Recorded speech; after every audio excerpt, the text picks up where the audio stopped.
Welcome to Blake Street Banter. One of us knows what the word banter means. The other one is just along for the ride. I don't know what the word banter means, so hopefully you do, Isaac. I know a little bit. I know a little bit about bantering, right? How's your week been?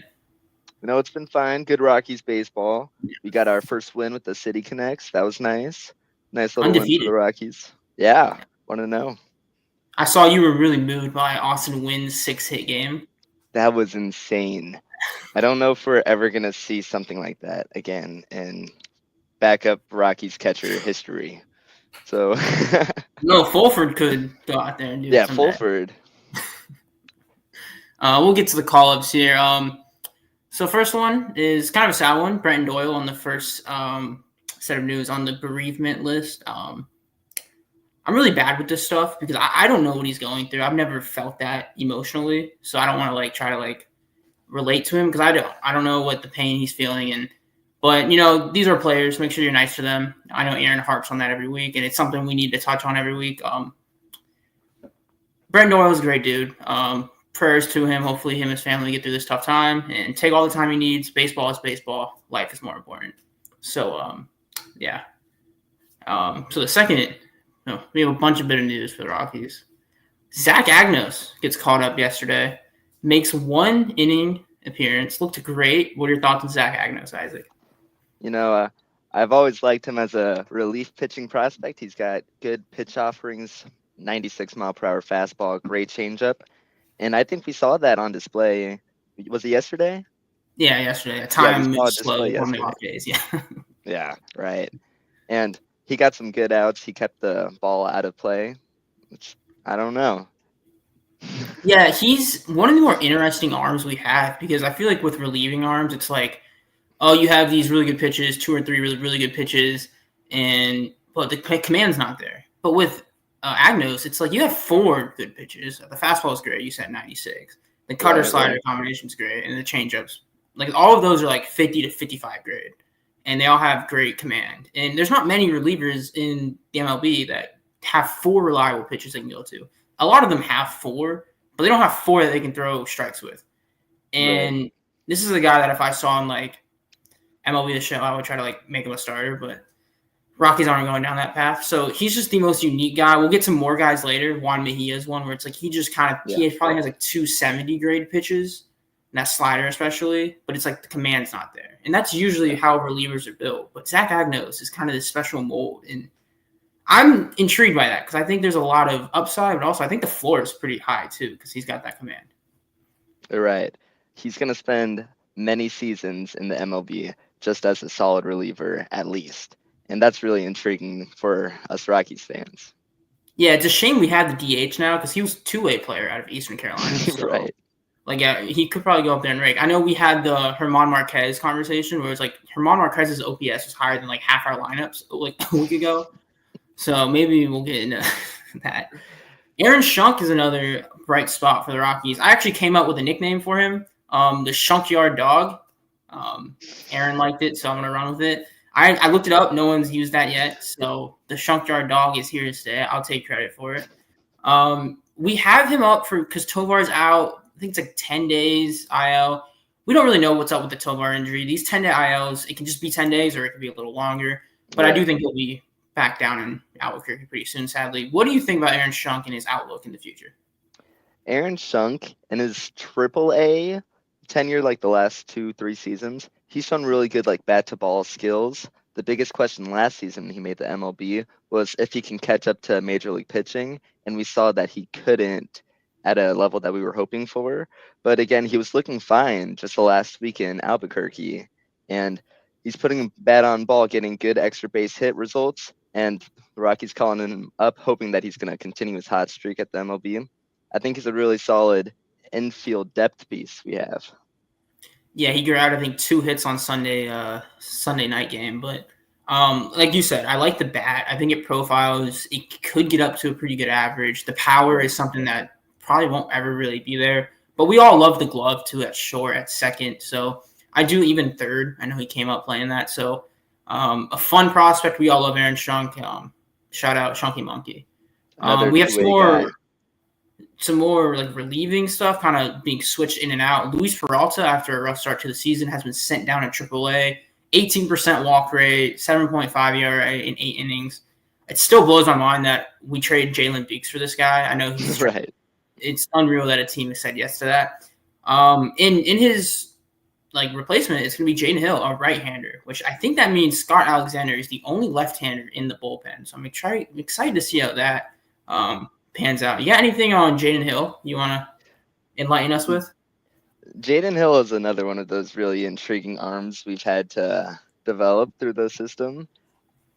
I think he does everything really solid. What's interesting to me about Jaden Hill is I'm not sure if he's throwing it this year, but he threw a cutter last season while in his short stint, and it played pretty well. And I'm interested to see if that's gonna like change a new wave into Rockies pitching philosophy with the cutter. And that's like a really small tidbit to have on him. It's nothing crazy, but I just thought that was really neat. Yeah, I mean, he's throwing the slider really well, too. I know that's, like, kind of close to it. But the fastball velocity is there. It's up there. He averages, like, 97. Right. His process is great. He's attacking the strike zone. He's getting tons of whiffs. He had a really rough outing this week. I think it was Wednesday. He allowed 4 earned runs, didn't even record an out. But that was really the first time he showed any sort of problematic pitching in Albuquerque, which is a tough place to play. We'll get to that here soon. But he's striking out guys at a high rate. He's not walking guys at all. Kind of everything you're looking for is what he's doing. And right now the bullpen's a mess, so I don't mind taking a chance. Granted, I do like Peralta. I know he's struggling, but it's been 8 innings. Like, if you took 8 innings of a sample from like any other pitcher, it would be out of whack. Like Senzatella, for example. You took the first 8 innings, you think this guy's like a Hall of Fame guy. So I don't know. I know it's all going to balance out. He's going to need his time to come back up, and he's a lefty, so he'll always be valuable. Right. And then Brendan Hardy, just a little side note here. Friend of the pod, gets sent up to Albuquerque. I think he was dealing with something, so he's probably down in extended spring training, but finally gets put on the Albuquerque roster. I'm excited. Granted, Albuquerque pitching-wise, I'm not really excited for him. I'm excited that he's playing baseball at a high level. Not excited that he's going to Albuquerque. That's not a fun place to pitch. We see it all the time. We saw it with Jaden Hill this past week. It's really tough to pitch well, even when you do everything right. But Rule 5 draft pick, last year, I think from the Mets. So did great last year, shoved in Hartford last year. So a name to keep your eye on. Not on the 40-man, but I think he could make his way there soon if he balls out. For sure. And then, let's see, Evan Justice has been DFA'd. Kind of slipped under the radar, but I think this got Agnos to the 40-man roster, was this. And I think we have an extra spot, if I'm not wrong, because we sent Gomber to the 60-day. Was that what they added Aaron Schunk too? Oh, that might be. Yeah. Okay. Yeah. Oh, yeah, because we DFA'd Schunk for Scott Alexander or something like that. Right. Yeah. That makes sense. Then there's Gomber to the 60-day, which I don't want to raise the alarms here. Gomber had the injury, started the season off slow. We all knew this would happen. Sorry. But he comes out there in the rehab, isn't really throwing his best, and then he's saying he's not really hurt. He's not feeling hurt. He's just not at 100%. I don't want to read into that too much, but reading in between the lines, that sounds terrible, right? He's not injured anymore, or at least the trainers are saying that. He's not feeling any pain. He just can't access the last 10% of his ability. So hopefully he's on the 60-day. I don't know if that's retroactively to 3 weeks ago or if that starts from 3 days ago. I think it starts once they place him on it. Okay, so he's got a long way to go back. A guy who we were he's in Albuquerque, he'll be back up soon, 2 weeks ago. All of a sudden, it looks like he'll be a 2-month guy. Plus. So, never good. Hopefully, Gomber. Favorite thing about Gomber is his wife makes the greatest TikToks ever. So, everybody go on. I think it's Rachel Gomber. Great TikToker. And then Freeland has a blister thing, which I know is something that you can just develop as a blister problem. And I don't think it's the first time this has happened with him. Are you worried about the blister thing, or do you think it's just something that we're just going to talk about to, fill the time? When it's a blister, most times you take it with a grain of salt because it could leave you out for a start or it can leave you out for something bigger. I don't think it's anything to be worried about simply because it is just a blister on your finger, presumably. I don't think it's like an injured list injury, but I think time will have to tell because it's definitely a feel thing. Yeah, with the off day here, I wonder if he just misses a start and then we just like go with a bullpen day or something, or maybe Right. Blalock comes in and just has like a spot start. Talking about Blalock, we'll get down to Albuquerque, who went 3-3 against El Paso this week. Blalock didn't do so well. I think he had 2 starts this week, 6 innings pitched, 6 hits, 4 on runs.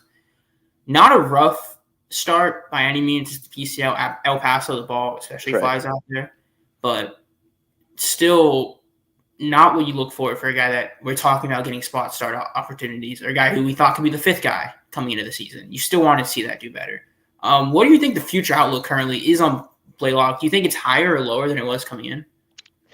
Bradley Blalock is a guy that really sucks that he has to pitch in altitude. His like 2 main pitches, his fastball, curveball that plays up in the zone and that plays down in the zone, creates a lot of separation for swing and miss potential. Just because he's in altitude, it takes away a couple of inches from both pitches, which makes it a lot more hittable. For Blalock, I think he's going to excel anytime that he's outside of elevation. But for the Rockies, I'm sure that they can find a way to make him find a way that he can be a major league pitcher somehow. But I just don't think that they have a direct plan yet. Right. Yeah, it's always tough because it's like you have these 2 pitches that look the same and they break like immediately. But now you're in cores and like they break, but they still kind of look the same because they don't break as often or as well. So you're just gonna get absolutely hit if that happens. Yeah. So sucks for him. Hopefully he can put something together, find something. Maybe he's just a road warrior. We just thug it out at home. But a guy who I know will be an MLB pitcher, who I kind of jinxed it, Juan Mejia, who I was like, hey, this guy should be DFA'd because I don't think this guy, any team would pick this guy up. His strike throwing ability, I thought, wasn't there. We go back to Hartford. He was walking tons of guys, and it's been a problem his whole career. And then the beginning of this season in Albuquerque, it was even worse. Like, he was walking everybody. But ever since I said he should be DFA'd, he's essentially thrown a no-hitter, right? He's thrown 9 innings, no hits, 17 Ks, 2 walks. Like, you can't do better than that. He has this fastball slider. Like, I love this slider, and I even think he has like a changeup going on too, which like solid. You have 3 pitches there that can really fool guys. But the fastball velocity is amazing. He's getting whiffs in the zone. I mean, he's not walking guys anymore, which if he's not walking guys, like this guy will be a really good pitcher. So for me, I'm wrong about him, and I completely maybe I jinxed it. Maybe I need to start saying this more often. Maybe Yank needs to be DFA'd. Maybe he'll hit 5 bombs this week. But I really hope this guy works out because he is a high potential arm in Juan Mejia. For sure. And one of like the biggest standouts about him is how athletic he is, which has helped with his velocity, which has always made him seem to be really projectable. And now that he's finally honing in on his command and like locating his slider away, he's been lights out. He's been the best pitcher in the minor leagues so far this season. And striking out 40% of the batters you face at AAA, that's going to show good results at the MLB when he does get his call up. And I agree, he's a really exciting arm to look out for. Yeah, we're not even like talking about the command to get up to like 50 grade. If we can get it up to 40 or 45 grade, we have ourselves a dangerous pitcher because it was at like 30 grade last year. We're like, you can't really play with that. The bases will be, loaded basically every time. But if you can get that up just a little bit, just to where it's not a huge problem, then I'm completely fine with this walk issue and I'll live with it. And a solid comparison that I just thought of is Carlos Estevez. Early in his career, he struggled with command quite a bit, but he had that big fastball and solid secondaries that made him be a reliable pitcher. And then when he finally honed in on that command, he's a closer for a contending team as of last season. So, no. What team was he on? No, it was the Phillies, right? I thought it was on the Angels. He's on the Angels now. Last season, he was on the Phillies. Right. I think you might be right. I don't know. No, but I mean that's a great, like, if you're looking at Juan Mejia and you're telling me Carlos Estevez is like the career he's gonna have, 100% that's a win. That's a hit on the Rockies board when it comes to development. I know that's not a 1-for-1 comparison, but if that's what ends up happening, he can put it together and be some sort of player like that, I'm fine. That's perfect. More in Albuquerque. Really weird week. I guess let's go with Ryan Ritter. Let's start with him, who had 3 hits. And you're probably wondering, like, oh, why, Lewis, how are you talking about Ryan Ritter? He had 3 hits. You're still talking about him? Great defensive plays, like always. But he had 9 walks this week. And I don't even understand how Ryan Ritter has 9 walks. I don't want to be rude to the guy. But, like, 9 walks for Ryan Ritter is insane this week. I wonder if it was just, like, out of whack one day, like the pitching. I know he had the 3-run walk. I don't know if you saw that, Isaac. Yeah, that was insane. So if he could start doing that a little more often, like, so, I love Ryan Ritter. Let's go to Yankee though. Not the greatest week in terms of hitting for average or even hitting for OPS. 2 bombs though, and they were pretty far. They crushed. So Yankee, we talk about this outfield. We talk about it almost every pod. There's kind of, I love Mickey. I kind of didn't like Mickey a little bit up there. I want that guy to start every day now. You have the Becks of the world, the Veens of the world. We're going to give our time to Nick Martini. He's going to get his at-bats. Where do you think Yankee comes up? When do you think he comes up? How does he fit into the Rockies? For Yanquiel Fernandez, it always takes one hot streak for a player of his caliber to become a Major League Baseball player. And just yesterday, he had 2 home runs in 1 game, as you were saying. And if he could start that streak now, we could see him on the big league team in 2-3 weeks. Realistically, I don't think that is the case. I'm still concerned about like his strikeout numbers, his hit tool, but just a streaky player. And if he can turn that streak into something bigger, he's going to be a solid MLB player wherever he fits onto the Rockies roster. Yeah, and with a power bat, we kind of see it like Tolia, where it's like it really just takes 1 week, and then you're right back at it after a cold start. He's hitting the ball well. So the strikeouts aren't that bad. I think it's at 15% in Albuquerque this year, which, we're taking that. Not walking, but that's fine. I want hit bombs. I don't want you to walk. Yeah. His max exit velocity is 111. His 90th percentile is 102, which that's pretty bad. I'm going to be honest. 102 for the 90th percentile is pretty bad. Granted, there's probably not a lot of – I know we're still like 3 weeks into the season or 4 weeks. There's still not a huge sample size for that stat. His on-contact percent is only 78%. So there's definitely some holes in his game, holes in the strike zone. And in the MLB, those blue zones only get larger, as we see with Veen. So I'm definitely worried about his transition. But I kind of want him just to get some playing time. Like Beck has had his playing time. Veen's currently playing. So I think it's only fair if he just goes out there and give him like 2 weeks and just – so we kind of know where we're at with Yankee. Rockies don't have anything to lose at this point of the season. True, yeah. It's only a month in. Could win out. You never know. That's right. Ryan Rolison with another 4 scoreless innings this past week. A guy who is slowly becoming on my radar of potential call-ups. I might have to make the graphic. I usually do that when I feel like someone's about to get called up. A good long relief guy now, I think. In the Rockies, like we'd like Blalock there maybe. I think Agnos can be a solid long relief guy. Maybe not like a 4-inning long relief guy, but 2 to 3 for sure. But if Rolison could just fill that role as a lefty long relief, that's a great role to fill. Even if it's at like average pitching or even below average pitching, if he's just getting us innings, I'm taking that any day of the week. Rolison is currently, I don't want to say like house money at this point, but if we get anything from Rolison, I'll be excited. Yeah. And I agree. He's had a really tough road to the show so far. But he, I don't know where I was going with that. But he has really good – his velocity wasn't great. It doesn't profile as a starter. And the Rockies were pushing for such a long time. But now that he's finally into the bullpen, his velocity doesn't matter now that he's getting outs. He's getting swings and misses. Guys are only seeing him once, and that's it. And that's really exciting. That it's been working. Finally, that a first-round pick might work out for the Rockies. Yeah, I mean, years later, right? I mean, we also have Mickey Moniak, who let's hopefully we turn his career around too while we're at it. Yeah. I'll give you the floor for Antoine Kelly, who was just activated from the injury list, a 40-man, a waiver wire claim last year. What should we expect from Antoine Kelly? Antoine Kelly, he used to be a big, big, big arm with the Milwaukee system. He was a top 5 prospect for them for a couple of years. But he had from the left side throwing 100 miles per hour, close to 100. And really good strikeout stuff. He's struggled with injuries the last 2 years, and so his command has not been as good as it once was.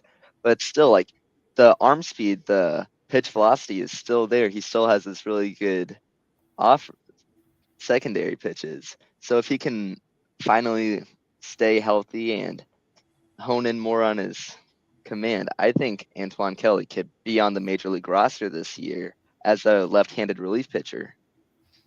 We do need lefties, and he's on the 40-man, so he does fit both of those.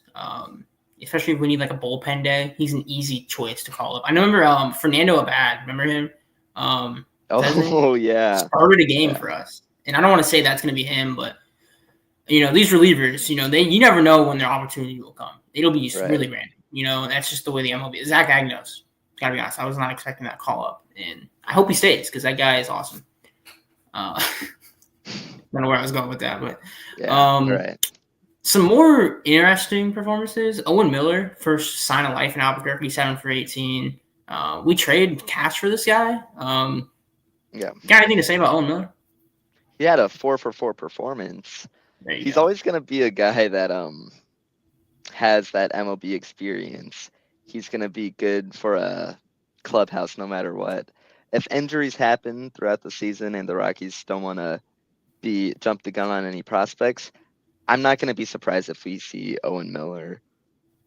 But he kind of just gives the same vibes as like a Cal Farmer, Nick Martini type player. Nothing like electric about him in particular, but he's solid and he will hold his own, which is admirable enough.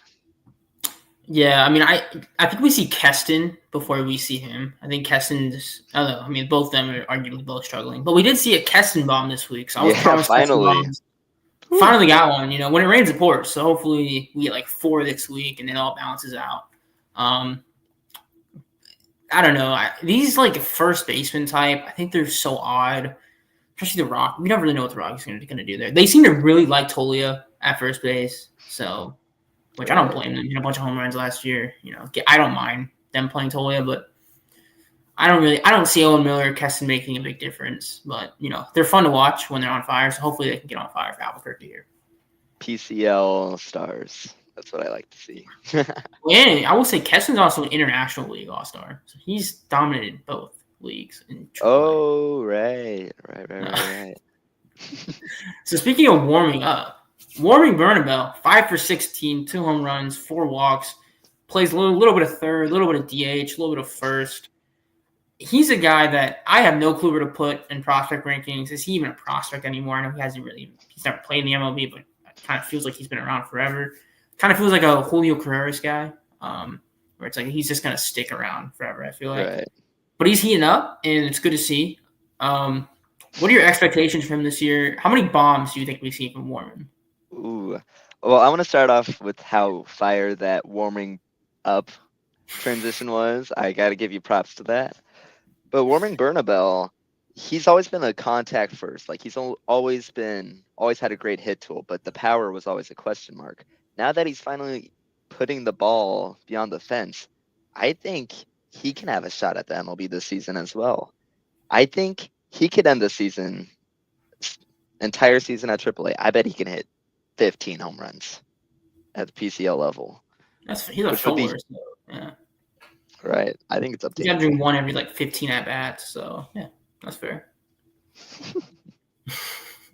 Yeah, I mean, I'm not gonna lie. His 90th percentile exit velocity is 103. Barrel percentage is only 2%. So I mean, we're looking at the power isn't there when it comes to the process. So he's kind of running into some of these home runs. Fielding wise, they have him at first base. That kind of says everything. Right. But I think he's developed better than I thought he would after he struggled in Hartford. Yeah. So I'll give him that. Yeah. I mean, sky's the limit for any of these guys. And, usually if I say something about a guy, if I say some guy I don't like, it's probably the green light basically on that guy. So it means he's probably going to ball out. And I think that does it. Sterling Thompson, don't want to skip over him. 7 for 21, showing the bat. 3 doubles this week, which is big for him, showing the little bit extra base. Hopefully he can kind of get going. That's a bat first guy, big contact guy, but struggling this year, struggled last year. Doesn't really have defensive position. A lot like warming Bernabel. like kind of the same cloth. A left-handed I feel like we just version. had the same conversation. Down to Hartford, who won 4 of the 6, 4 in a row. They lost the first 2, then won 4 in a row. They faced 2 rehabbers, and one of them they faced twice, Lucas Giolito. I don't know the other rehabber they faced. Carter Crawford, maybe? No. Fun week. Kyle Karros balled out this week like he always does. He's currently killing the Eastern League. Who do you think has a higher OPS right now? Jack Caglione or Kyle Karros? Oh, okay. I got to go with Jack Caglione. I don't think it is. A lot more slugging numbers than not even Karros, close. I think.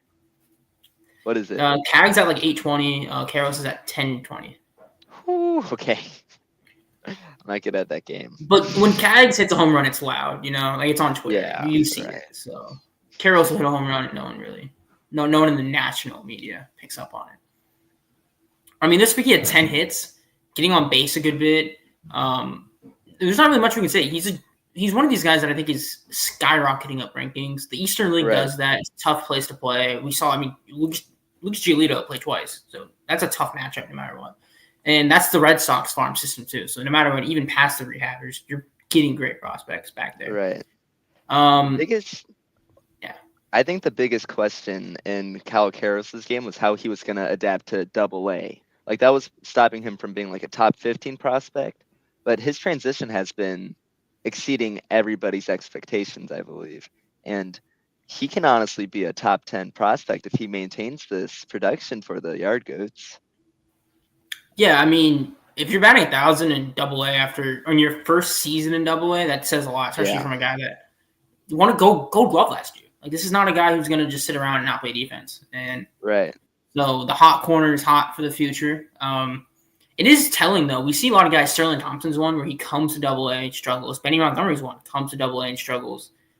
It's really telling when a guy will get to Cole Carrick here in a minute. Cal Karros, Cole Carrick, Dion Jorge, who isn't even like. He's doing better than he was in High A. I know he had a little bit of a come to earth this week, but still great. Yeah. The pitching, though, this week, right before we get back to the hitters, Sam Otherly, 3 innings pitched, no earned runs, 6 Ks. Dog. He's a Rule 5 eligible player next year. He will be a Seth Halverson guy. Like, we will be talking about him this time next year as a Rockies reliever. Mason Albright, the high school draftee, 11th round by the Angels, and that infamous all-college or the all-pitcher draft by the Angels, which just has not worked out for them. None of them are good except for Dana.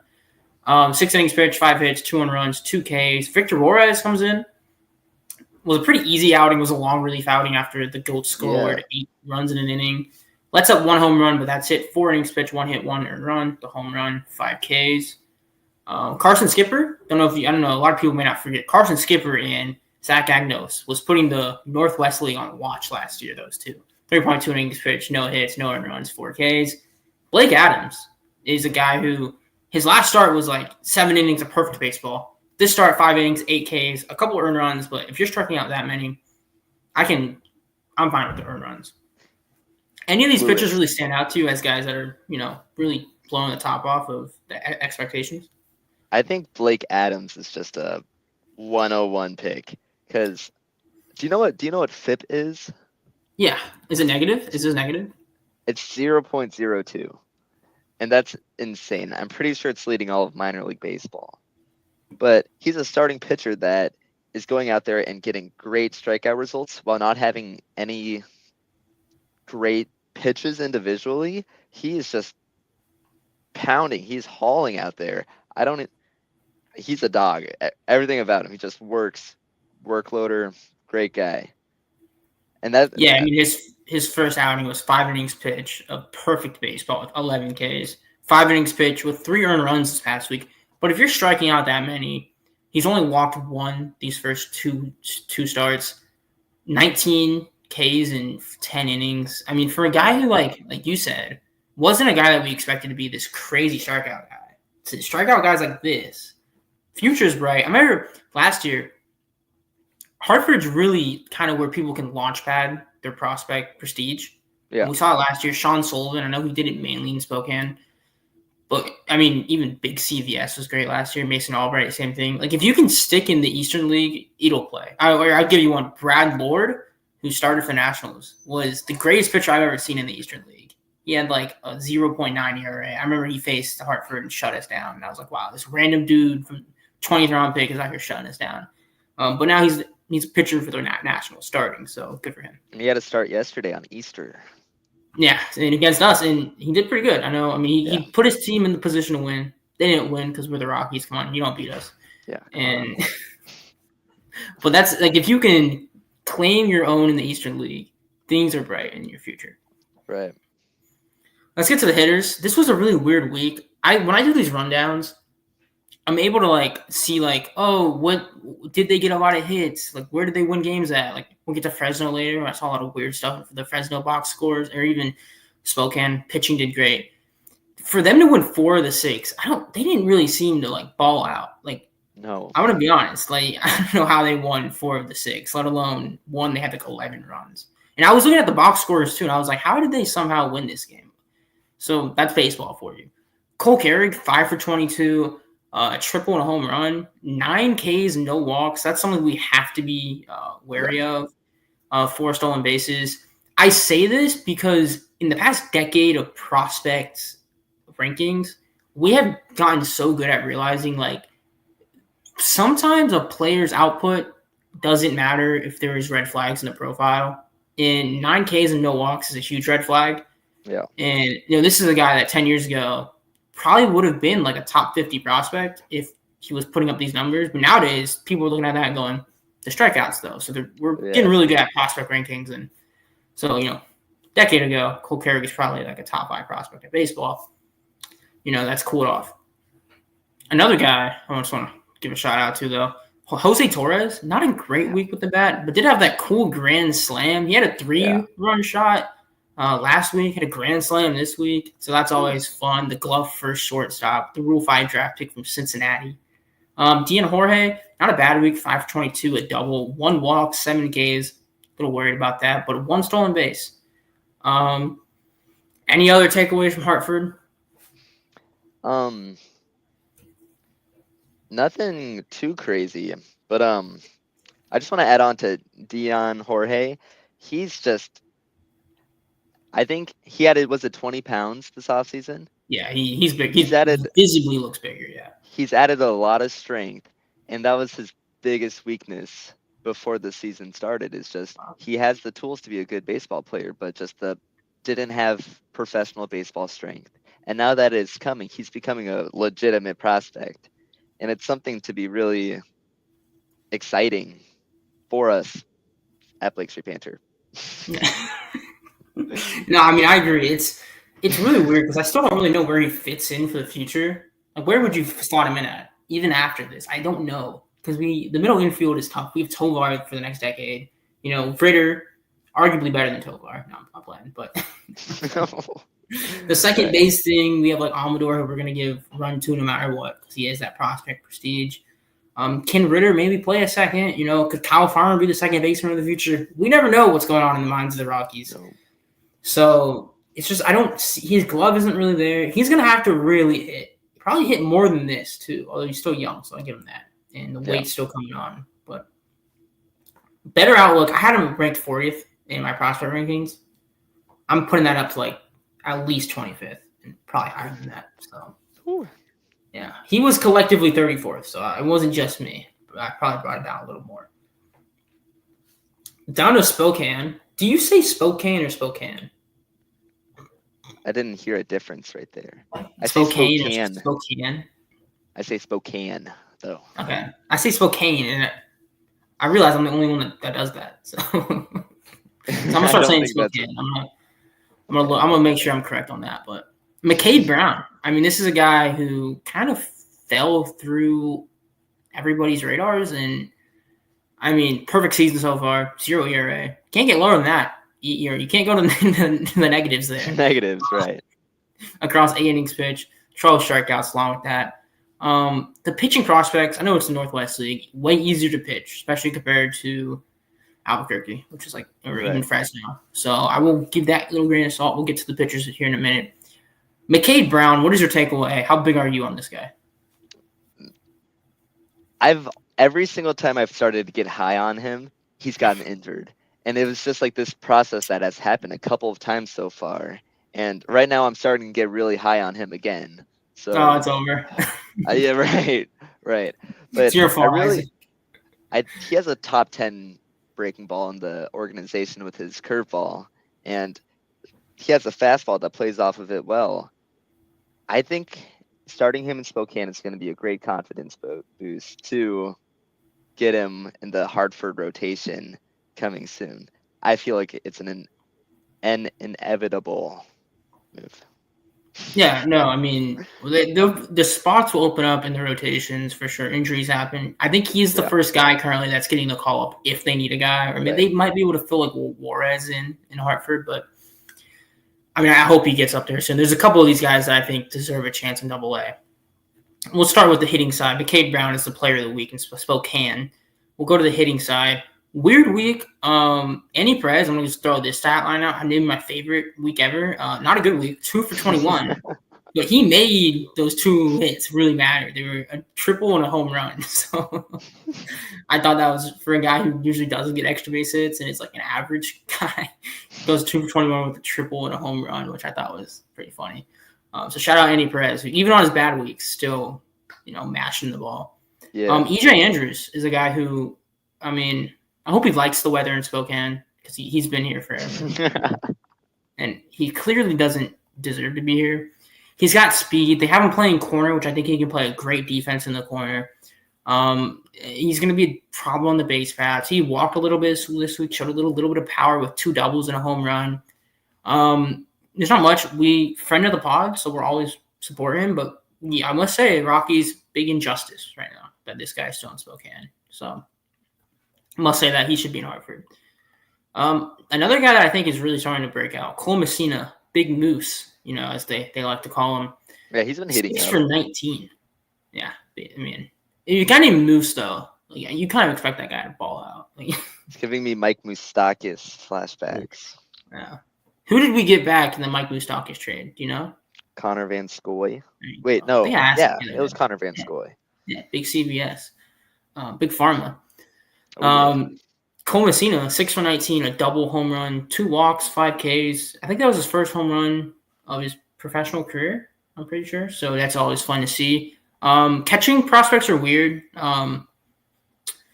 They're tough to come by. They don't get drafted early unless it's Adley. So the fact that we have a guy like Cole that I think can hit, especially can hit well. I know he'll heat up. There's no doubt about it. He'll hit bombs. So it's always fun to see these guys. I know we have Palma, who's a big prospect in your eyes. So yeah, great. I do like our catching depth right now in the minor leagues. I think one of these guys will end up being a pretty solid big leaguer. Yeah. Jared Thomas. I'm not worried about Jared Thomas, but 5 for 22 extra base hits. He had this long on base streak or hit streak, I meant, and he went to like 12 games. But a lot of those games were like 1 for 4 with a single, which like we're doing like if we're gonna be critical of somebody, 1 for 4 with a single. That's like showing up to work and like doing your job barely, right? Yeah. 1 for 4 with a single. We need a little more than that. But I'm not too worried about Jared Thomas. Still a young guy. I think he's still 21 as of recording. So 6 walks too. Can't teach that. And another guy that we're kind of really starting to see, Skylar Messenger, had 2 really big games, 7 for 21, 2 doubles, a triple, friend of the pod as well, elite name too. So we love to see that. Okay. Oh. I was a little behind. The audio feedback was coming in late. No, you're good. No, so it's me and Isaac's first time doing this together, Yeah. and normally we're in the background, both of us, so we're just really coming it out. Mike and Mike Jr. Yeah, there's a reason they call us Mike. It's because we don't talk about it. But we're filling in for Aaron and Tyler today, so there you go. Here we go. The pitching wise in Spokane, I'm gonna start just making people mad. Spokane. Hunter Omelet, 20th round pick. Impressive that he's starting games, right? A 20th round pick, you're usually like, this guy's going to be a reliever, right? You don't draft someone in the 20th round to start him in high A. That's not something a team does. He's starting in high A, or started this past week. 6 innings pitched, 3 hits, 0 earned runs, 9 Ks. Arizona State guy. I think this is the last remnants of Boise State's baseball team in baseball, or in professional baseball, because they stopped existing in 2020, and he was like a freshman when they stopped existing, and then transferred to ASU. So I think he's the last Boise State Bronco currently in the professional ranks. So shout out him for that. And if he keeps balling out like this, he's a little bit on the older side. So I think a Hartford call-up could be here pretty soon. Michael Persecki, we kind of know what we're reading Persecki. 5 innings pitched, 3 hits, 1 earned run, 2 Ks. Him and Mahoney are kind of the same, where they just go out there and they just pitch well every night, man. So I always get those two confused, both dogs out there. Connor Eaton, I think he's from George Mason, if I'm not wrong. 5 innings pitched, 1 hit, 1 earned run, 4 Ks. Davison Palmero, I think from North Carolina. I'm really challenging myself here. 4 innings pitched, 4 hits, 1 earned run, 4 Ks. Wellington Herrera, everybody loves Wellington Herrera. 4 innings pitched, 3 hits, 1 earned run, 6 Ks. Alan Perdomo, I think Kansas, maybe? Maybe he's the UNC guy. 3 innings pitched, 3 hits, no earned runs, 2 Ks. Actually, I was wrong about Perdomo was a Rule 5 pick this past offseason. So he was actually from the Mets system. I don't actually know much about Alan Perdomo. We developed Perdomo, though. He was with the Mets for 1 year, and then he came back. Okay. So. Oh, okay. Yeah. He just wanted to see what the East Coast was like. I respect it. Yeah. Then Jordy Vargas pitched 1 inning and then dipped. I don't know, was that an injury? Do you know? They've been having him they've been keeping him really small sample sizes. I've been thinking it's an injury every week, but just with the trend, I don't think it's anything to be worried about. Yeah, I don't see anything. I have anything, but I doubt it's an injury. But it's weird. He only pitched 1 inning, allowed 1 hit. Like that was just like an opener, basically. Right. But good week for Spokane. They went 3-3. But I felt like everybody kind of ate this week. No one really had a spectacular week, so I will say that. But I feel like everybody got their hits in. Isaiah Coupe on the 7-day injury list. I mean, we talked about earlier how good breaking balls in the system. Yeah, Coupe is up there, and he might be number 1. One of my favorite quotes from a Blake Street Banter article is Tyler Pador, calling him like the spin maestro. And I think that's just the most sick reference ever. It's always stuck with me every time I think of Isaiah Coupe. I just think of spin maestro time after time. But that's just what he is. Tyler's really clever with that because he had the like Soul You're a Wizard, like the Harry Potter reference for Sean Sullivan. I would have never. Shout out Tyler, just keeping us on our feet for that. The brains. Let's go down to Fresno, who last week I said Fresno was boring. I think it was like 2 weeks ago. I was off the pod. I was like, Fresno, it's tough to stay up for. Even like looking at the box scores, it's getting boring. I was wrong. I'm starting to really love this Fresno team. There's a couple guys that are breaking out. And I know you know who we're going to talk about first. I'm just going to give you the floor on Kelvin Hildalgo. Kelvin Hildalgo is one of my favorite prospects, if not my favorite right now.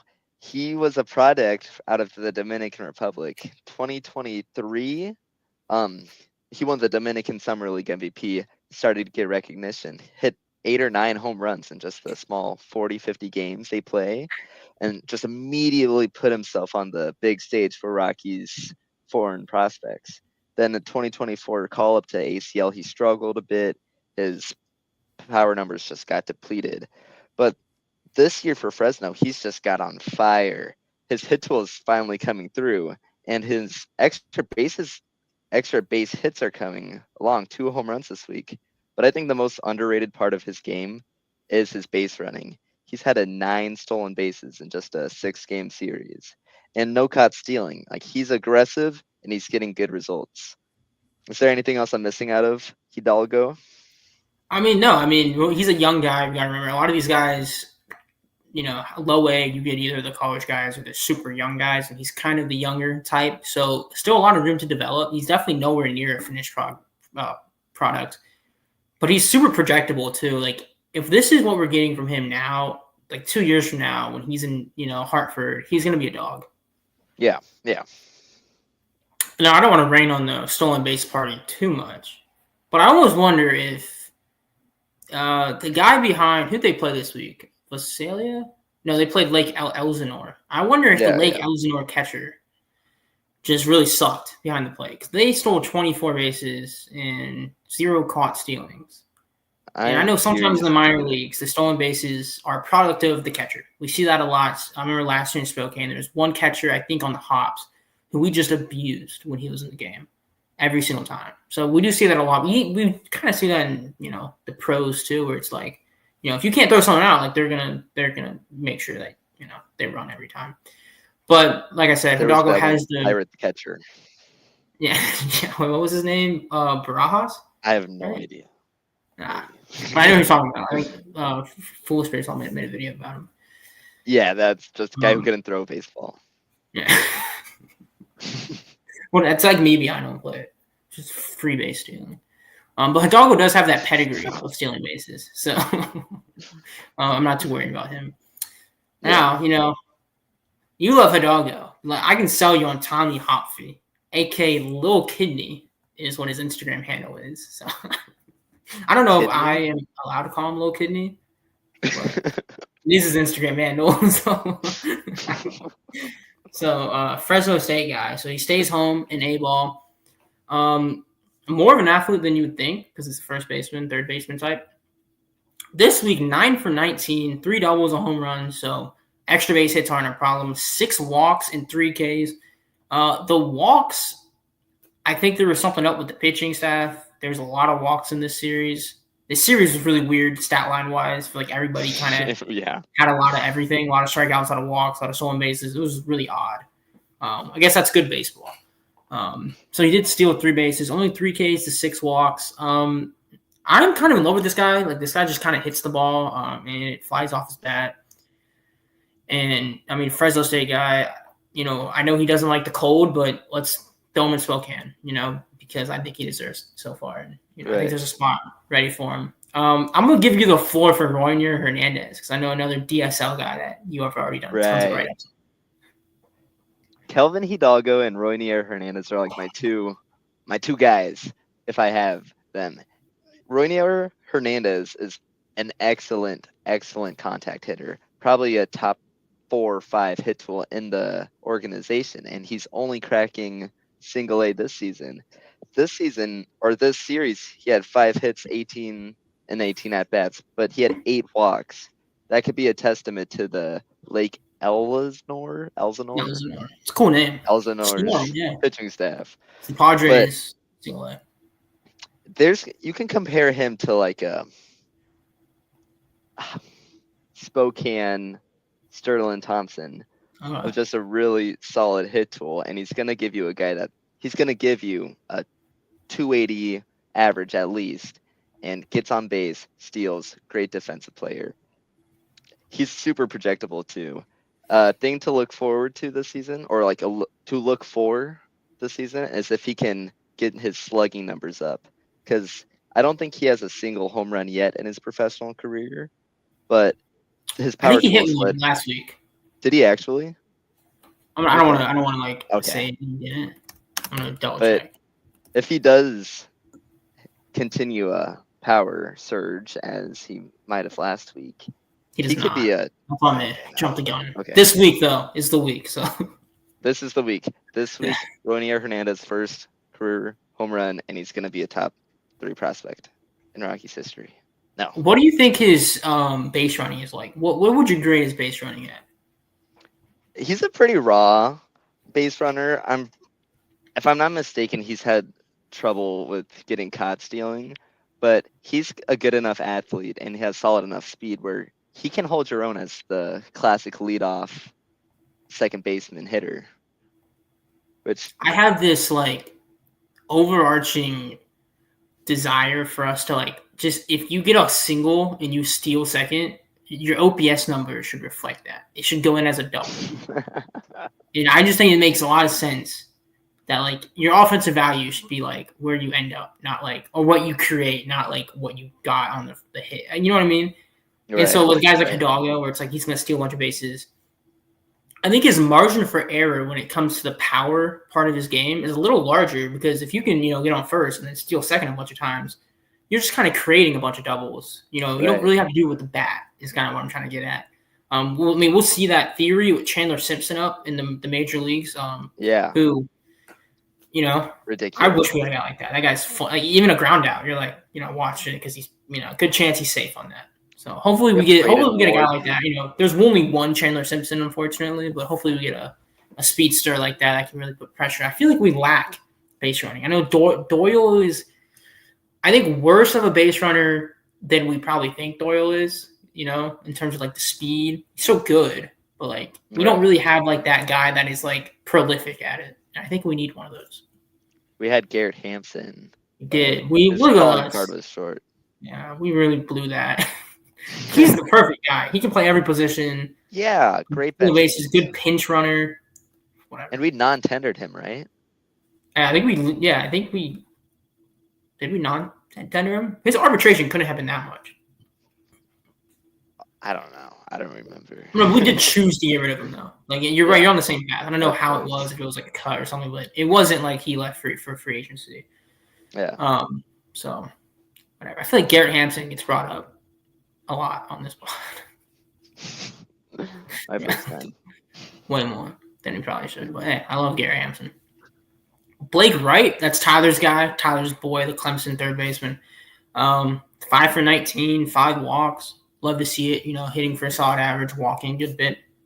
Yiker Reyes. I think Reyes hit his first home run last week. He did. Okay. Yeah, you're right. Yeah. Well, what can we expect with Yiker Reyes? He's a baseball player. He's another one of those like Cole Carrig types of he has all the tools to be great. But Yiker Reyes is missing that power tool along with Roinier Hernandez to put him in that top end prospect rankings. For Yiker specifically, everything is projectable. He has a really solid swing. He has good contact numbers, fast, amazing fielder in center field and anywhere in the corners as well. That power tool is going to be the only dependent on if he's going to be a top 10 Rockies prospect someday. And I think by season's end, he could easily be up there for our Blake Street Banter list specifically. Well, maybe, what we got to do is we got to tell Dion Jorge, like, hey, can you send your workout regimen to these guys?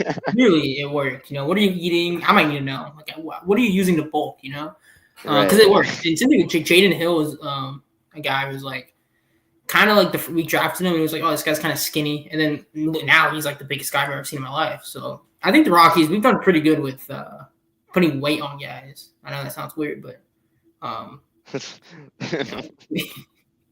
yes, I don't know. I feel like a lot of guys. Yeah. Speaking of hefty pitchers that throw strikes, LeBaron Johnson. 9 inning pitch. Lord, man, I don't know. He had a really good first start, right? Yeah, no, he's been killing it in Fresno so far. Anyway.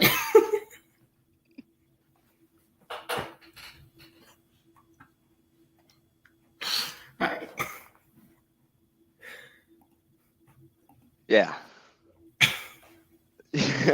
Well, you, Isaac. Okay, LeBaron Johnson, he had through 9 innings across 2 starts this week. He racked up 7 Ks too.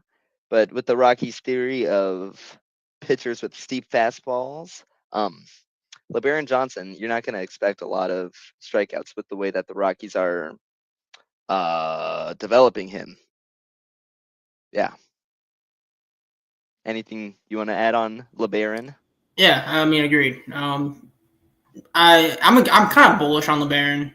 I think he's going to come into his own in the second half, especially when he gets to Spokane. I'm assuming that call-up's going to be in a couple months, but yeah, I know his spin rates are incredible, and just talent-wise, he's up there as one of the best. And you can't really, I don't know, I don't really know expectation-wise what I'm going to put on these pitchers. It's really tough in Fresno right now. I mean, we have Fresno and Albuquerque, which are both really high offensive environments. But one guy that did struggle this week, and it sucks, but Brody Brecht. It's weird because he struggled in a really weird way. 2 innings pitched, 5 hits, 5 earned runs, 5 Ks. The 5.55, not good. He didn't get Tanner Houck had a triple double. I don't know if you saw that. 10 hits, 10 earned runs, 10 Ks or something like that. Oh, I didn't see that. 10 hits, 10 earned runs. I don't know what the other one is, but anyways, didn't get that. But he had only 2 walks, so it wasn't even like if you were to tell me in 2 innings Brody Brecht let up 5 earned runs, I would probably assume, he probably walked 7. He probably just really struggled that day. He walked 2, so he was just not, and he was in the strike zone. It wasn't even like he was like getting down 3-1 in counts and they were smashing it. No, he threw, a good amount of strikes, especially compared to the balls. But I don't know. I didn't think this would happen, and especially in A ball. Like, yeah. What are your thoughts on this? I don't know. I'm kind of disappointed. He has stuff better than this. Right. For baseball, bad command can be one of 2 things. Like, you could be missing out in the zone a lot. You're not going to be throwing a lot of strikes. That's bad command. But there's also throwing the ball down the middle, having really hittable pitches, missing in the zone. That's also bad command. And I think that's what got Brody Brecht this week. I don't know if you watched the start. Well, I didn't watch it, but in college, right, it was like, yeah, he did that, but his pitches are so good that it's like, yeah, they're going to be late on it, right? So it's, I guess this week maybe the scouting report was really good on him, and they timed it up well because it's not an easy guy to time up, but no, it's pitching. You can always have that one bad performance. We see it every time.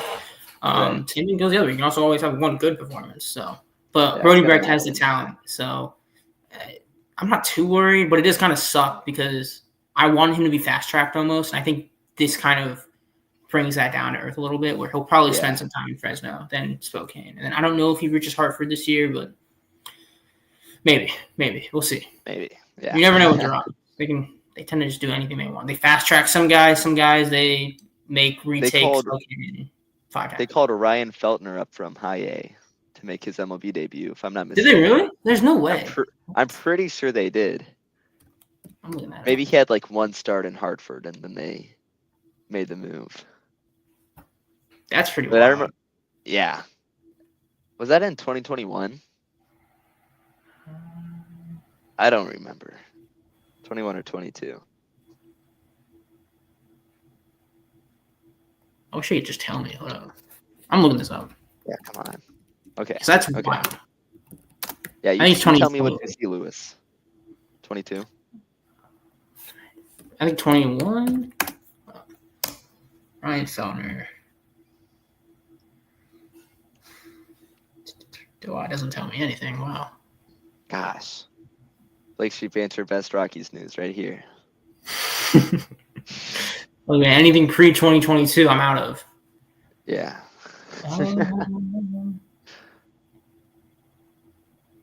It definitely looks like they caught him up quickly. I don't know what the timeline looked like. He did pitch a good bit in Double-A, but I don't know. They might have called him up and then threw him back down. I'm pretty sure that's what happened. If anybody disagrees, they can comment down below and prove us. If anybody's wrong here, let us know.